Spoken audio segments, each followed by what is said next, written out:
Dear students, good morning to all of you. As you are very well aware, I am moving ahead with my series on parts of speech. So, having completed all other parts of speech except interjection, today is the time for all of us to have interaction on interjection. So, we are going to learn interjection today. Noun, pronoun, adjective, verb, adverb, preposition, conjunction. 7 parts of speech have already been covered by me and 7 videos have already been uploaded. Now let us come to interjection. आइए interjection के बारे में बात करेंगे. इस interjection word से क्या मतलब है? अब इंग्लिश में तो ये बड़ा फेमस है interjection, बट इसका हिंदी वर्ड उतना प्रचलन में नहीं है. ये है विस्मय बोधक शब्द. देखिए, हर पार्ट्स ऑफ स्पीच एक शब्द है और उस शब्द को हम डिफाइन कर रहे हैं उसके नॉमनक्लेचर के हिसाब से. बाद में एक्चुअली इसका नॉमनक्लेचर तो आप कुछ भी जान लीजिए, मान लीजिए there are 8 parts of speech, लेकिन असली शब्द जो है उसके फंक्शन से हम पहचानते हैं. जब वो वाक्य में फंक्शन करता है तो जिस तरह से वो फंक्शन करता है वो उसका पार्ट्स ऑफ स्पीच हो जाता है. मान लीजिए कोई जो है वर्ब है, अगर वो नाउन के रूप में काम कर रहा है तो वो नाउन हो जाता है उस समय. जैसे जिरंड है, जिसे हम लोग जेरंड कहते हैं, इन्फिनेटिव कहते हैं, तो ये जो है कई बार जो है नाउन के रूप में काम करते हैं, तो they are going to be noun. यानी वर्ड्स को आप जान लीजिए parts of speech, but finally words जब सेंटेंस में पिरोए जाते हैं तो उनका जो फंक्शन होता है उसके हिसाब से उसका पार्ट्स ऑफ स्पीच डिसाइड होता है, यानी शब्द भेद डिसाइड होता है. तो आइए चलिए इस बैकग्राउंड के साथ हम स्टार्ट करते हैं आज interjection, and this is going to be the last parts of speech. इसके बाद we will discuss other elements of grammar. So what is an interjection? Now ये क्वेश्चन मार्क है कि एक इंटरजेक्शन क्या होता है. एक विस्मय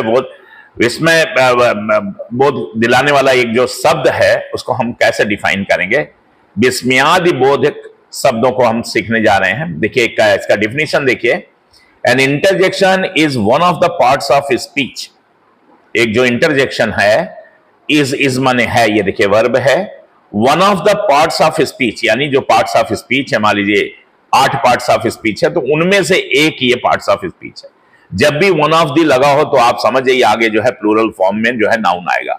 तो जो पार्ट्स ऑफ स्पीच, जो शब्द भेद हैं 8 तरह के, उनमें से ये एक प्रकार का है interjection, which is a word. ये भी एक वर्ड है, फाइनली एक वर्ड है, दैट इज यूज्ड, जिसका प्रयोग किया जाता है, पैसिव वॉइस में है, दैट इज यूज्ड. ये दैट यहां पर ज्वाइनिंग वर्ड भी है और आपका सब्जेक्ट भी है आगे क्लास का, सबऑर्डिनेटिंग कंजंक्शन भी है, ज्वाइनिंग वर्ड भी है, रिलेटिव प्रोनाउन भी है ये. तो which is a word that is used, जिसका प्रयोग किया जाता है टू एक्सप्रेस. इन्फिनेटिव है, टू एक्सप्रेस माने व्यक्त करने के लिए. इंटरनल और सडन फीलिंग्स, जो इंटरनल यानी आपकी एक आत्मिक जो है फीलिंग होती है, अचानक जो आपके मन में आती है, वो फीलिंग्स यानी वो जो भावनाएं हैं उनको व्यक्त करने का, जो भावनात्मक आपका जो है मूड बनता है, खुशी का, दुख का, शोक का, संताप का, खिन्नता का, वो व्यक्त करता है. जैसे कि यहां भी दिया लाइक, फॉर एग्जांपल ये लाइक जो है प्रीपोजिशन है, लाइक जॉय, जैसे कि आनंद का, सरो दुख का, इमोशंस, और दूसरी तरह की जो फीलिंग्स हैं, एक्साइटमेंट है, उत्तेजना है, इन एनी सेंटेंस. तो किसी भी वाक्य में ये सब भाव व्यक्त करने के लिए जो है इंटरजेक्शन का प्रयोग किया जाता है. अब आइए एक एक करके उदाहरण आपके सामने 10 एग्जाम्पल्स हैं, डिस्कस करते हैं. और इसमें 10 तरह के जो है वो इंटरजेक्शन यूज किए गए हैं, सबका अलग अलग मीनिंग है. आइए उन पे चर्चा करते हैं. जैसे पहला देखिए sentence, hey, sign of exclamation, what are you doing today.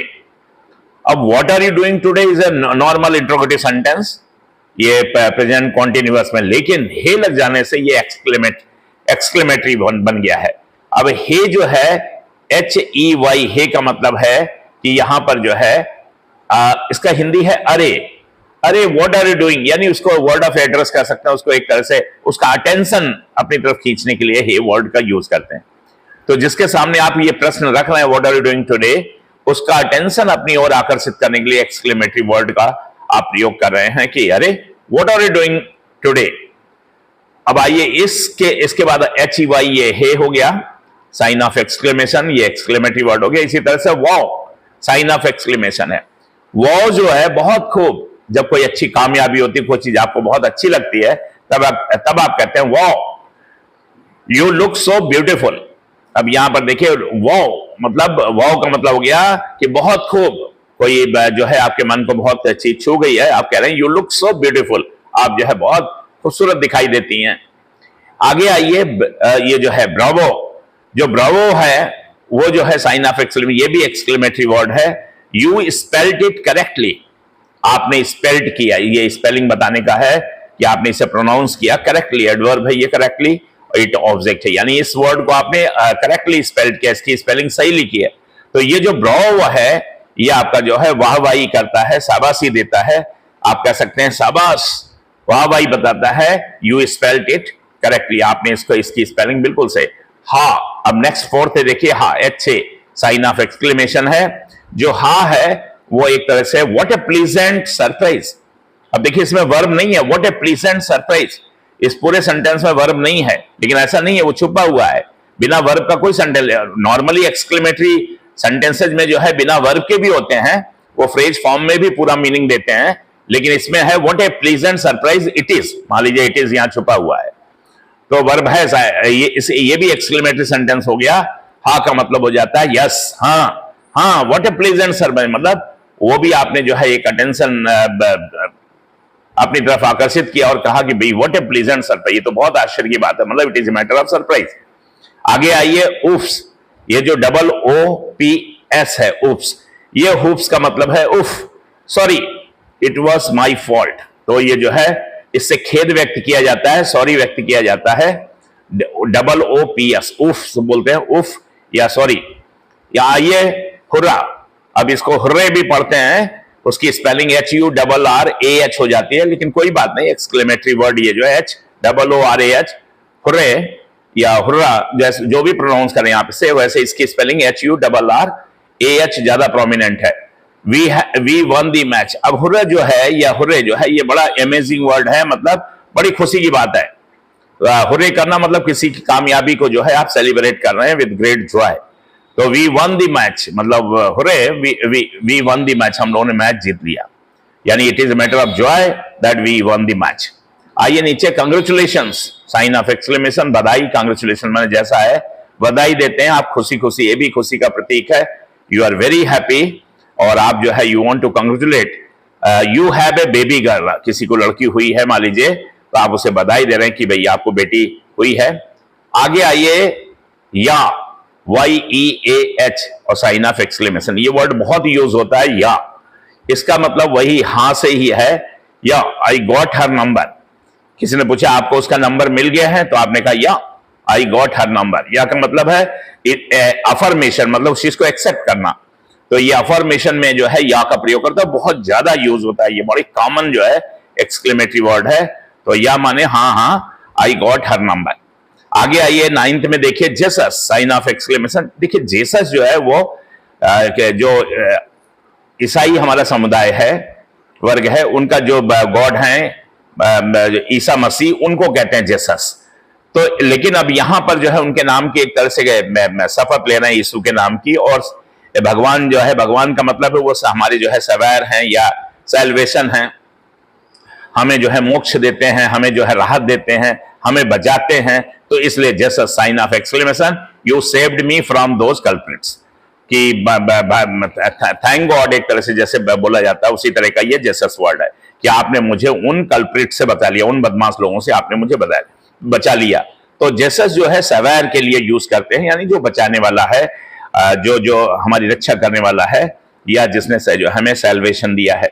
Good, अब ये साइन ऑफ एक्सक्लेमेशन है, गुड के बाद ये एक्सक्लेमेटरी वर्ड है, now we can start a new beginning. तो गुड का भी यहां सेंस है कि अच्छा है, उचित है, उत्तम है, कि चलो यदि ये बहुत अच्छा है, now we can start a new beginning, आइए हम लोग एक नई शुरुआत करते हैं। तो इस तरह से ये एक्सक्लेमेटरी वर्ड, कहीं पर जॉय, कहीं पे अप्रूवल, कहीं पे शाबाशी, कहीं पे खेद, कहीं पे जो है बधाई, कहीं पे जो है एक सवैर यानी भगवान को याद करते हैं। इसी तरह से और कई हैं, गुड हेवेंस है, गुड ग्रेसियस है, एलास है, आपने सुना होगा ALAS। एलास जो है वो एक तरह से खेद व्यक्ति, किसी के डेथ पे, किसी के शोक पे, विषाद पे, तो वो हाय या शोक का व्यक्त है, उसका यहाँ सेंटेंस कोई नहीं, जैसे alas your father has died, मान लीजिए इस तरह का है कि आपके दोस्त के पिताजी का देहांत हो गया, तो जब वो आपसे मिलता है तो आप जो है कहते हैं एलास, यानी it is a matter of great sorrow for all of us to know that you lost your father. तो इस तरह से देखिए एक्सक्लेमेटरी सेंटेंस जो है ये बनते हैं और इंटरजेक्शन वर्ड का प्रयोग करके हम अपने फीलिंग्स को एक्सप्रेस करके इन्हीं शब्दों के साथ आज ये वीडियो यहीं रैप अप करेंगे। आगे इसी तरह से ग्रामर की सीरीज में आपको ले चलेंगे। Thank you very much.